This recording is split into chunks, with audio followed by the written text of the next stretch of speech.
Iran America युद्धाचा संपूर्ण जगाला फटका। महाराष्ट्रात एलपीजी गॅसचा तुटवडा। मुंबई पुण्यासह अनेक शहरातील हॉटेल व्यावसायिक संकटात।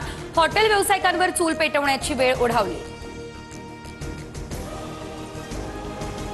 पुण्यात घरगुती गॅससाठी नागरिकांची धावपळ। सिलेंडर मिळवण्यासाठी नागरिकांच्या लांबच लांब रांगा। गॅस टंचाईमुळे सर्वसामान्य नागरिकांचे हाल। पिंपरी चिंचवडमध्ये गॅस अभावी 10,000 लग्नांवर टांगती तलवार। युद्धामुळे केटरर्स हतबल। 450 ऑर्डर रद्द।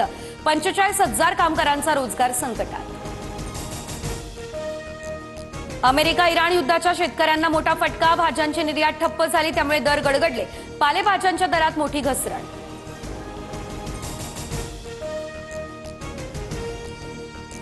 झाशीच्या सिप्री बाजार परिसरातून 524 गॅस सिलेंडर ट्रकची चोरी।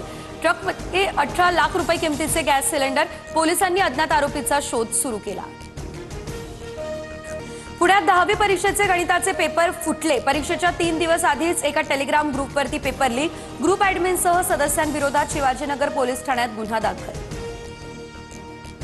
बुलडाण्यामध्ये महिला बेपत्ता होण्याचं सत्र सुरू। 24 तासात जिल्ह्यातून एका विवाहितेसह 6 मुली बेपत्ता। 2.5 महिन्यांमध्ये 200 महिलांसह एकूण 289 जण बेपत्ता।